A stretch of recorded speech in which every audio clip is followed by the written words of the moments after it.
Thanks, Sarka, as well. Welcome to the series. I am Naomi Margolis. I'm an engineering manager at Microsoft. I'm currently working on Excel Copilot. I am passionate about supporting women in their careers. Jen. And I am Jen Weigel. I run a team of program managers also at Microsoft. And not only am I passionate about supporting women in their careers, but about helping everyone think about behaviors and habits that may be holding them back intentionally or unintentionally. Thanks, Jen. Quick reminder, we are on a new platform. We are still learning how it works, so we may run into technical challenges. Things may be a bit clunky in advance. We really appreciate your patience. So let's get started. So, quick grounding for the series. The series is about getting clear about what you want in your career and learning potentially new concepts to you to help you get there faster and easier. We've grouped them into the various play types that you see here to make it easier for you to focus and prioritize what's most important to you or what you most want to learn. It's also about sharing ways to boost your career or presence that you might not know about, those habits Jen mentioned, unintentionally picked up. When Jen and I started this series, there was a lot that was new to me. And now I cannot imagine operating without that knowledge. It's helped my career, my confidence, how I show up in a stronger and more authentic way. It's made everything better. So, we also want to call out that although this program stems from research based on women, much of it can easily apply to other underrepresented groups or even just other groups. So, when you hear us speak about women, if that's not the group you identify with, please go ahead and replace it with your group in your mind. Framing today's session so that you get the most out of it and can focus on what's going to be the most relevant for you, we put together this set yourself up for success slide. So we always recommend that you start with one thing because starting is the most important step. And research shows that if you can start with a specific goal or habit and break it down into discrete, specific actions and tackle them one at a time, you're more likely to keep going and succeed. Getting an accountability buddy can help remind you that you want to change and keep your efforts on your front burner. Just knowing that someone is going to ask about your progress might be the spur that you need to take action. Asking colleagues for feedback and support is helping to bring others into the journey. It's not only more likely to help the new habit or learning stick, it's a great way to strengthen and deepen your relationships at work. Enlisting the help of colleagues, it gives them a stake in your development. It also demonstrates confidence in their judgment. This is our favorite, the to don't list, because as you keep going in your career, we already know to-do lists help you stay organized and efficient, but as your to-do list grows longer, which it does as you continue in your career and you level up, the tasks involve higher stakes, ramp up time, they're more expensive, they're more challenging, they feel more urgent. So we encourage you to consider a to-don't list, which is a list of items that they're no longer your priority. They could be delegated. It's often really hard, in part because it includes letting go of what you're good at or familiar with, which can be more comfortable than focusing on new work or tasks that you don't yet have that confidence in. So that's why we say think about a to-don't list as well. It's And just as important. I was going to say, since I want to jump in, since this is my favorite one, and this is my favorite one because it's just as important. This is, sometimes at work, especially when changes are happening, your manager may come and do exercise with the team where you do kind of like the stop, start, continue. You may be familiar with that format. Your to-don't list is a lot like that. It's an opportunity for you to take a step back and say, what are the things that I should stop doing or I can drop? As opposed to just constantly adding new things that you start. So as we go through this series, it's just as important to think about some of the things that you may want to start, some things that you may want to continue or double down or focus a little bit more on, and also things that you want to stop doing because we can't do it all. Yeah, so true. Thanks, Jen. Yeah, and then the last one is don't be hard on yourself.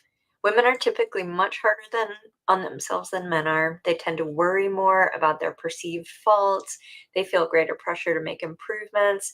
And it can be useful when it drives your desire to change or grow. But if you're just beating yourself up for being a flawed human being, which, by the way, is a human being, which we all are, it's always going to be counterproductive and add unnecessary costs. You can't lead or learn as well if you're constantly berating yourself. Yeah, be kind to yourself. If we put these in priority order, we should probably actually put that first. So I've never thought about putting them in priority order till right now, but really being kind to yourself is one of the keys. Yeah, it's a great place to start and build from a place of strength if you're being kind to yourself. Yeah. So, on to our topic today. Our theme is self awareness, and we are starting with a heavy hitter because once you know how to tame it, you will have so much more time and energy and focus. The one that keeps us up at night, or wakes us up way too early in the morning, or invites itself to every occasion, and that is ruminating. Ruminating is one of the most absolutely insidious habits. It is like a sneaky, disguised Disney villain. For starters, what is it? It's when you go over the same incident or moment in your thoughts again and again and again. Can I get a thumbs up from anyone else who does this, or is it just me and Jen? I would love to know. I'm seeing a few reactions on the live. So there are definitely a few people. Oh yeah, and in the chat, me. So it is not just us. Good to know. We're in good company. Thank you. Yeah, exactly. So when you do this, you may be telling yourself that you're being reflective, that you're just trying to learn from the incident. You may imagine it will help you avoid making mistakes in the future. You may subconsciously believe that you deserve to feel badly because you think your behavior was so wrong, or you exposed yourself as an imposter, which, by the way, that's my favorite flavor of this. You may even be ruminating over an event where you had little or no control. One of the worst parts of ruminating, and what makes it so awful, is that you spend time and energy replaying the incident, lingering on your real or imagined shortcomings, reliving negative moments, and then you get stuck there. So, how do you move past that? We've got some ideas. We've thought about this a lot. We haven't ruminated on it though. Let me just be clear. We have not ruminated. We have reflected healthy on it. Yeah, excellent point, Jen. So there's very little good that comes from this. There's so much that is bad. It can drain your energy. It can reduce your self confidence. And by the way, when I say it can drain your energy and it can reduce your self confidence, what I'm really saying is it does drain your energy. It does reduce your self confidence. It does consume you in negative self talk. It's counterproductive for more reasons than those, as if those aren't bad enough. It gets in the way of your ability to solve problems because you're stuck thinking about the past instead of focusing on a solution you can actually use.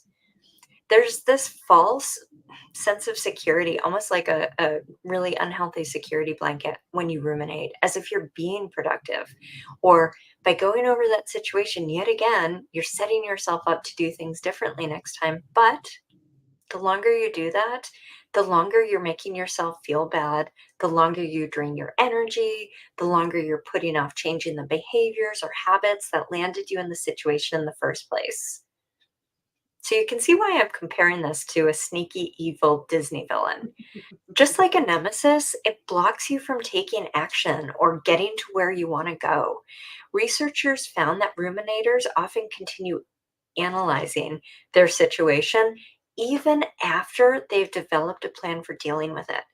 What a waste of time and energy. Well, and it's interesting too, Naomi, because we continue analyzing, like we've got a plan, but it's almost like we're doubting ourselves with the plan that we have. Yeah. And so putting that, I mean, that's also sneaky because we're undermining ourselves. Mhm.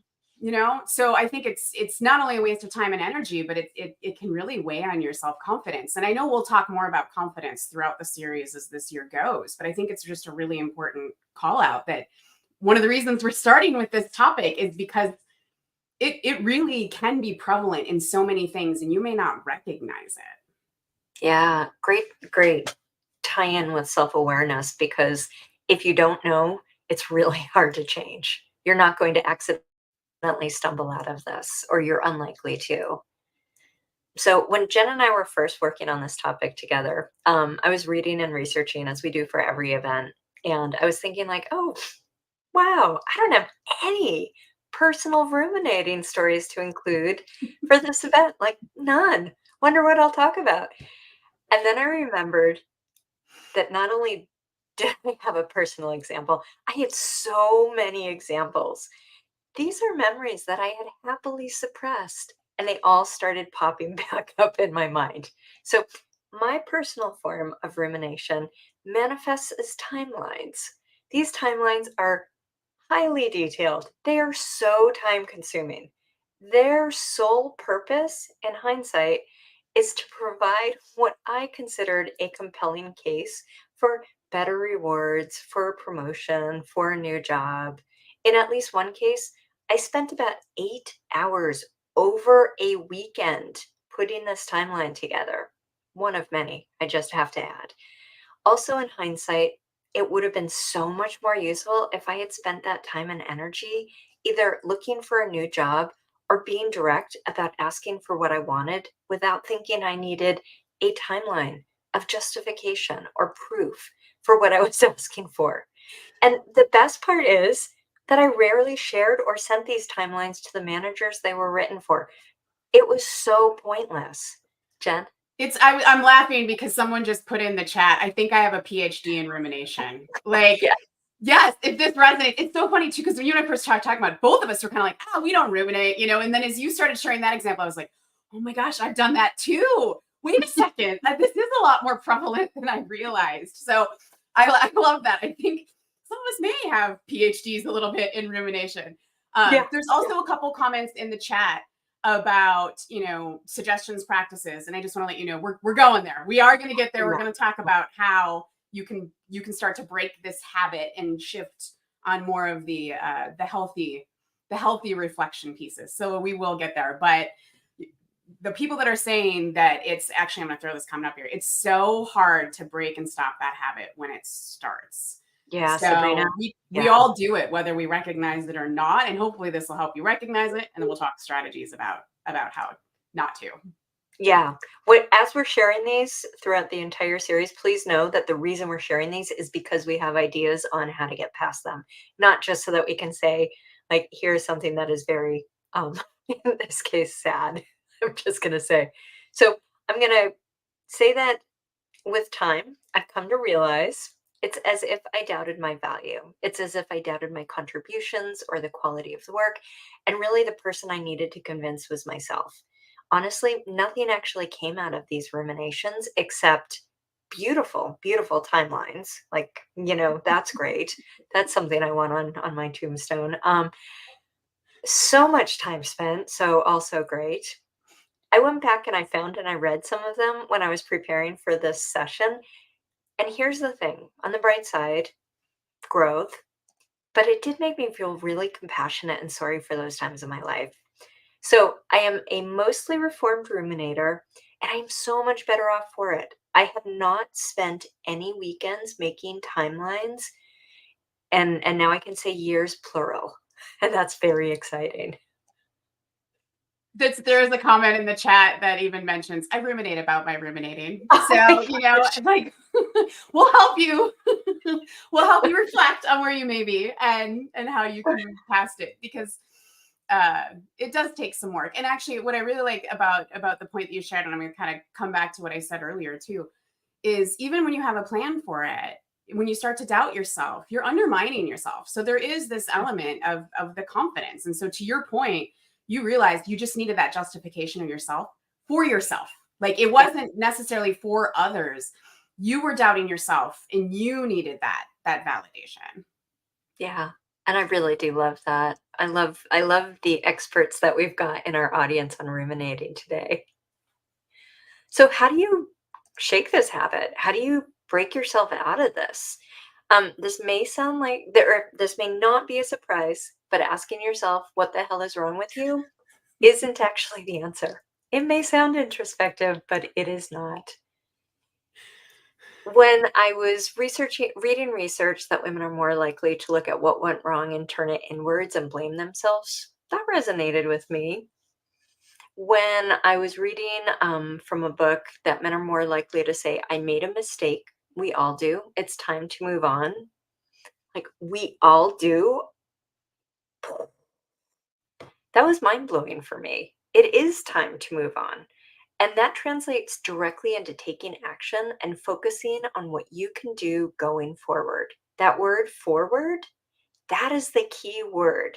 So we're going to cover how to identify if you're starting to ruminate. And I love that I'm thinking if you're starting to ruminate. Maybe I'll say when you're starting to ruminate. And how to take productive action. Well, we'll get there in a minute. I want to share a quick story before we go there because this is kind of me recognizing and then eventually modeling the behavior that we're talking about. So, um, I had a job. This is probably 8 to 10 years ago in my career, where I had a pretty lengthy commute. It was usually at least an hour on the way home and an hour on the way to work every morning. And I drove by myself, and I would often spend the entire time on my drive home ruminating. I mean, I would be reliving conversations I had. Sometimes it was like, oh my gosh, I just came up with the best comeback that I should have come up with in that moment. You have those.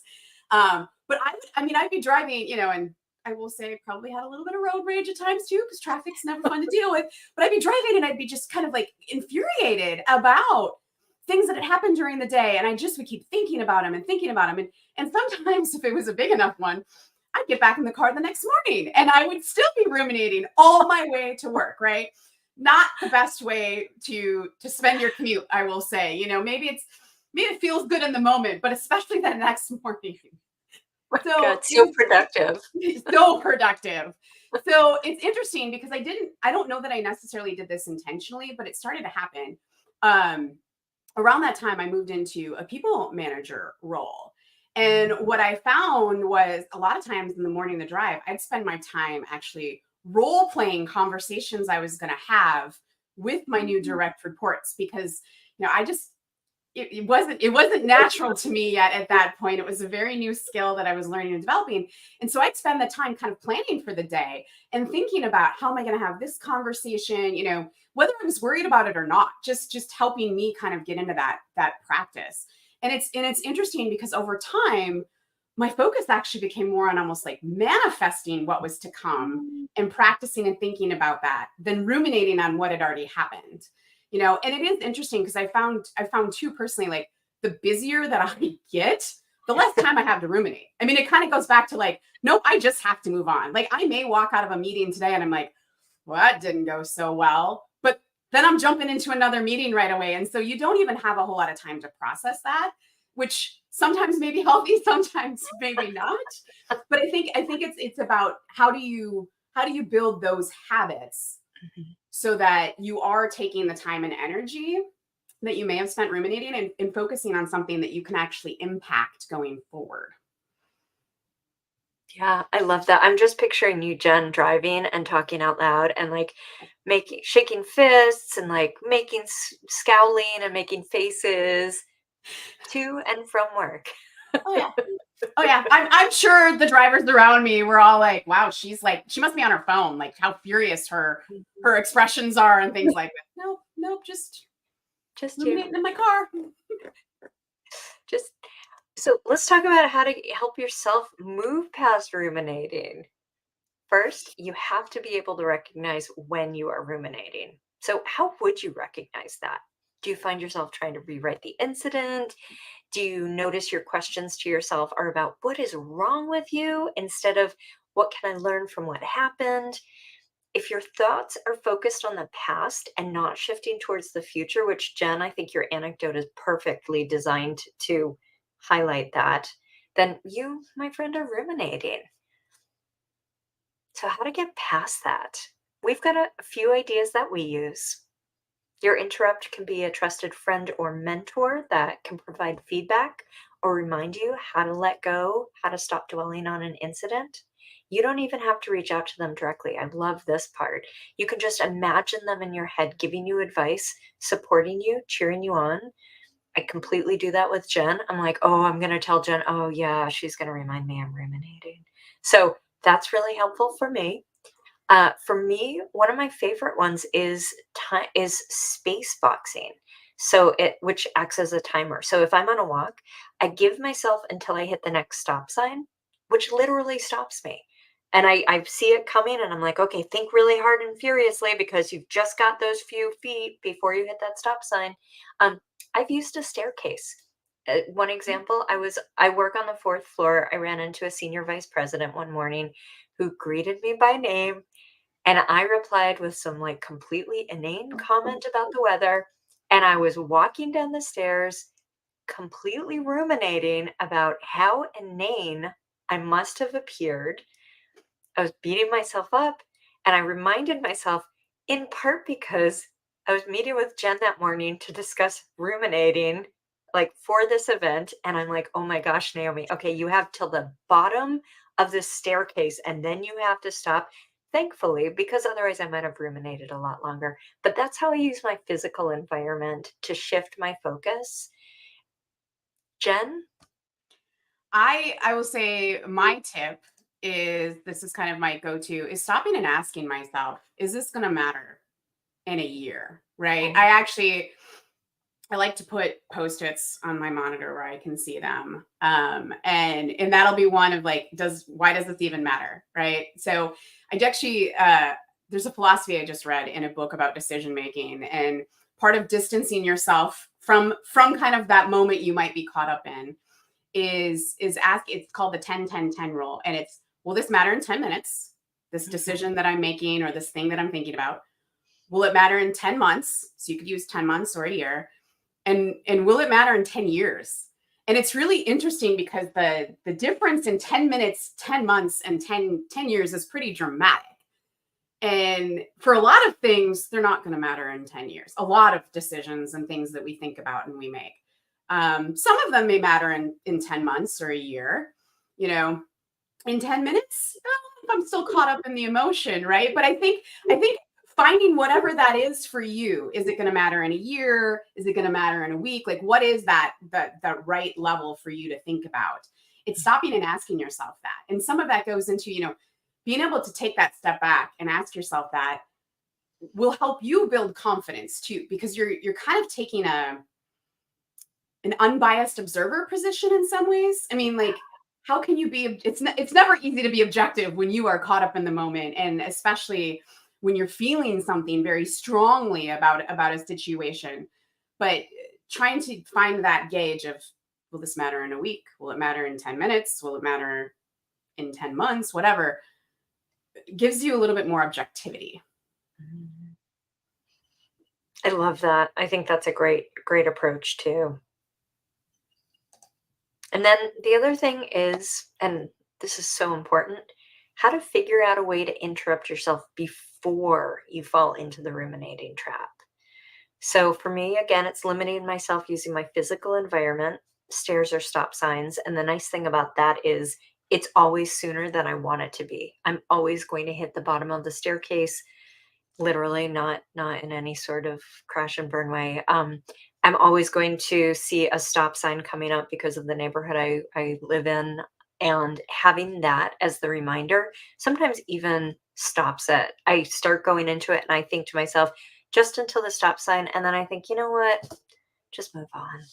And starting to build that muscle is so helpful for me. That's where my post-its on my computer can be very helpful, because I place them in such a spot where I can't really miss them, and so coming back to that, it's like, okay, wait a second, is this a good use of my energy? Is actually one of the ones I have right smack dab in the middle. And that's a good reminder. I mean, there's a lot of different ways that you can interrupt yourself, and there are different ways you can process too, which actually I do want to call out. That Elliot noted in the chat, he finds that insight meditation has helped a lot, and have more practice in stopping your mind wandering and bring it back to the present. So that even could be, your interrupt could be something physical. It could be, actually, especially if you just came out of a meeting, go for a quick walk. or walk away from, if you're working from home, walk away from your desk at least. Mhm. Go get yourself a cup of tea or a cup of coffee or refill your water or whatever it is. Just taking that minute to move yourself out of that. And that could very well be um that could very well be going and I want to do a couple quick meditation, or you can go back to something that you're used to. It could be journaling, if you got 5 minutes, you could put that time on the clock and like process it out. I mean, whatever it is, I think there's a lot of different ways to do that. Yeah. I really just finding what works for you is going to be the most important because then you'll be able to stick with it. So we're hoping that either the ideas Jen and I shared, or if you're seeing anything in chat that might have ideas. And if you have ideas as you're hearing this that you want to post to, crowdsourcing is one of our favorite things to do. We love reading through the comments in our series and seeing what people post either in questions or here's what works for me. So feel free to share your ideas because that's one of the nicest things about being part of a community. Jen, did you want to go over the question about the difference between wasting time with negative self-talk? Yeah, I was thinking we should talk about that. Yeah. I'm trying to think where to start. I mean, I think how do you, I guess maybe one of the fundamental questions is, how do you recognize when it's ruminating Mhm. versus healthy reflection? And I know we talked a little bit about this earlier, of that whole, like, do you get yourself in a loop? Is it analysis paralysis? You Mhm. know, is it, and this is the thing I'll add, I don't think we really talked, is it draining your energy? And I know we said it's Yeah. not a good use center, but is it draining your energy versus giving you energy? And I Yep. say that because I mentioned earlier, like, I'm super busy. I'm in a lot of meetings back to back all day long. And so a habit that I have intentionally built is at the end of the day, I set aside 5 minutes to reflect on the day. Now, that could be meetings, it could be things, but by doing that, I'm trying to capture something that I'm learning. Mhm. And I actually write it down and keep in track in a spreadsheet with the dates, because it's a good thing for me to look back on and see, oh my gosh, I learned this thing.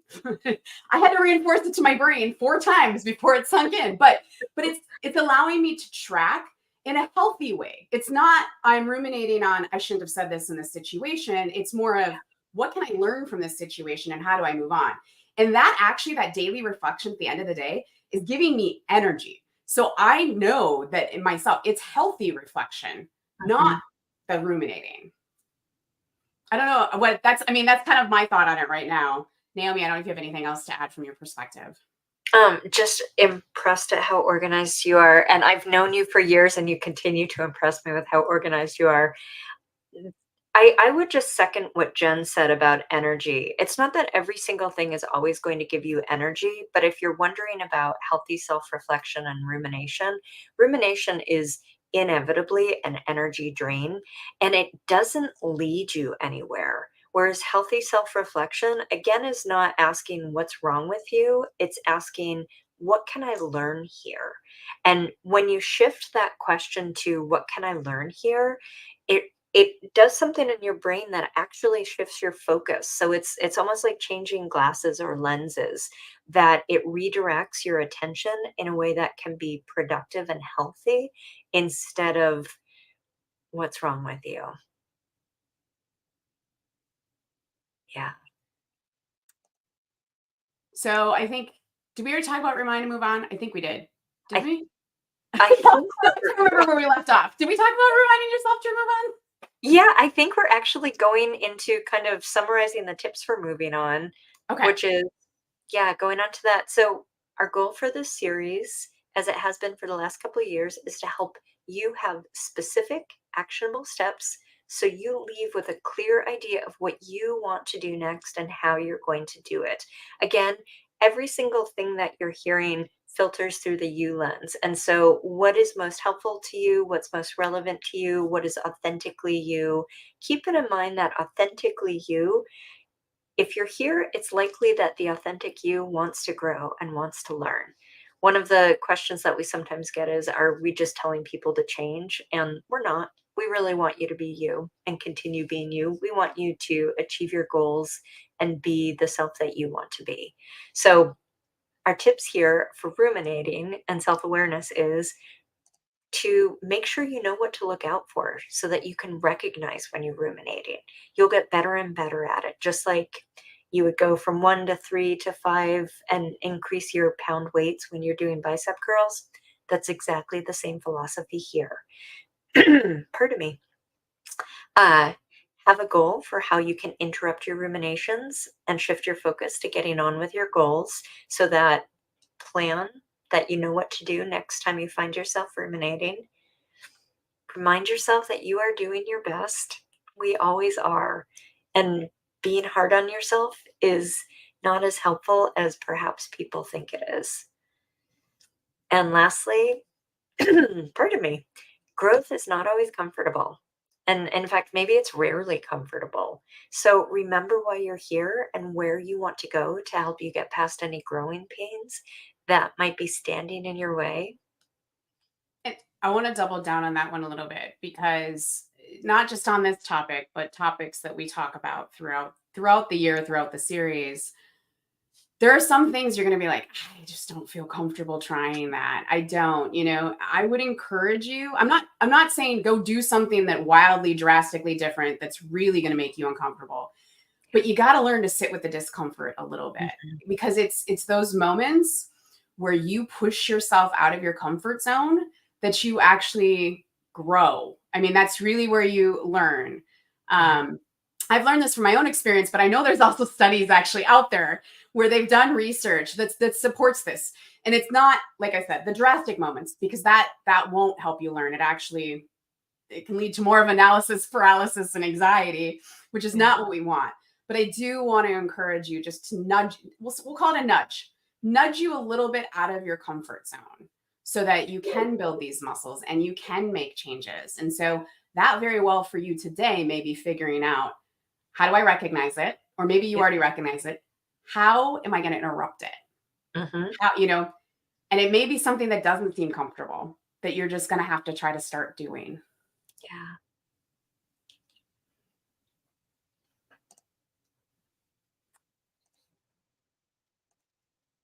I'm watching Jen's face and I'm like, it looks like you're about to say something, but otherwise I'll jump in. I wasn't. I was going to say, let's go on. What are the aha moments? Let's talk about the aha moments. Yeah. We'd love to read if anyone's having an aha moment. If you're recognizing that, oh, maybe perhaps you thought you had this really productive or healthy habit and you now realize it was a disguised evil villain, perhaps that could be your aha moment. Maybe you have some really clear next step of, okay, this is what I'm going to do when. We would love to know. And I like thinking about this as, there's kind of two elements that we're going to encourage you in all of these live events that we do. It's first, what is that aha moment? What struck you today as you were listening to us, as you were reading through comments from others in the chat? Like what struck you about this? Did you have an aha moments? Don't be big. They can be small. They can be very small. Like, oh my gosh, I didn't realize that I was ruminating in that moment, that aha moment. But then to take it and move it into action, we're going to ask you to make a commitment to yourself. And the commitments don't have to be big. They can be very small. It's just a one sentence of, I am going to, and this could be stop or start or continue, but refocus or reframe, right? So think about that. What commitment do you want to make to yourself? Something to go back to what Naomi was talking about in the very beginning. Start with one little thing. What's that one little actionable thing that you're going to do? Yeah. Yay, Sarka, I love that comment. That's exciting to see. So ruminating to self-reflection. It is. A lot of this does take time. So I love that you were willing to share that. And we've covered this topic before in a smaller audience. And sometimes you need to hear it. That's the other thing that's interesting is Naomi and I have been doing this for, this is our third year. Some of this content we have covered before. I learn something new every time because I'm constantly a work in progress. And so while I may have moved past my my angry ruminating commutes on the way home, it doesn't mean that I don't still get caught up at times, coming out of high stress situations where I still want to ruminate. And so part of this is just building the habits over time and learning over time. So I love that. Yeah. Oh, I love this too. Aha is recognition. And it's not. I think some of the real value I have found in this community is recognizing that you're not alone. None of us are. These habits manifest in different ways for all of us. So not everything is going to resonate with everyone, but there's always someone else who is feeling the same way that you are.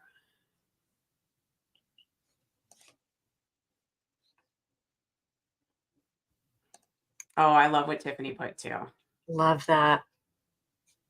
I can get comfortable being uncomfortable. If that's the one commitment that you make today, that actually is a great commitment for the entire series. That's perfect. Get uncomfortable being uncomfortable. Yay, Chantel, I love that. Commit to finding a visual go-to to interrupt my rumination. Yeah.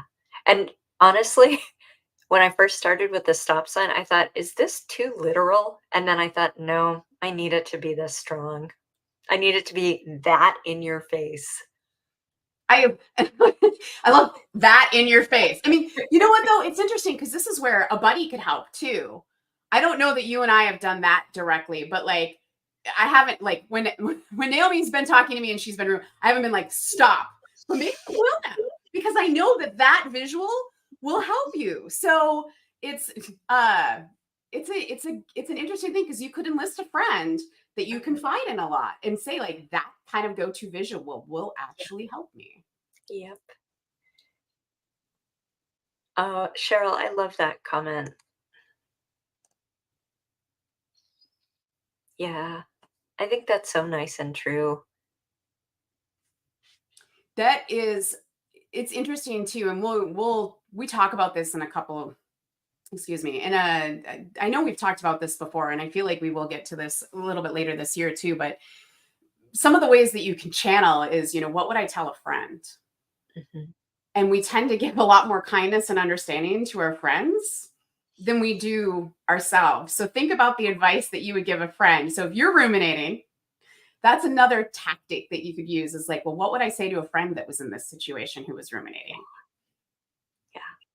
You're often so much nicer. And I don't mean you as in Jen. I mean, all of us are so much nicer. Jen's very nice. I mean, she does laugh at me, but to be fair, like I know what I'm signing up for when I'm like, I can't believe this. And then we laugh. So yeah. But it's helpful too because we hold each other accountable because there was something recently we were talking through and I just said to you, and I think it kind of stopped you in tracks. I was like, why does that matter? Oh, I know. We're so conditioned. We're so conditioned on some things, because something happened 5 years ago and this is what's stuck in my head. Mm-hmm. So That sometimes narrative. just that interrupt is why does that matter? Which is why I love the tip that I shared about like, will this matter in 10 minutes? Yep. Will this matter in 10 months or a year? Will it matter? That interrupt. I love it. So, folks, we're going to go ahead and say thank you so much for being part of our first session on this platform. If you've got feedback, please feel free to post it, especially about if there's anything from a technical perspective or a flow perspective, from a content perspective, of course, too, anything that would help us help this series, because this is how we'll be rolling out the series this year. For folks who haven't attended our series before, we typically have it about once a month. We skip a summer month and then a winter month for vacation. And we tackle one topic that we think is going to be the most impactful to helping people learn, grow, and get to the next level in their career. That is our entire goal for these series. And I want to add, this was happening in the chat earlier, and it's happening in the chat a little bit right now too. So we mentioned the learning curve for us. This is the first time we've done this on the new platform. I think we're finding it's a learning curve for some of you as well, because you haven't used a whole lot of YouTube Live. And so finding the reactions, figuring out how to put in your names and all of that, and it's okay if you come in anonymized as a user. It's whatever makes you comfortable. And we did mention this in the chat at the very beginning. Of course, these comments that you've been sharing today, unless we put them on the screen, they will not be included in the recording. So the live chat will not post with the recording after the fact. So for those of you that we did put on the screen, thank you for your willingness to share with us and helping us continue to drive the conversation, because it's really helpful to make sure that we're gearing this where you can find the most value as we share our stories and help you have, those aha moments, whatever they might be for you. Thanks so much, everyone. Thanks, everyone.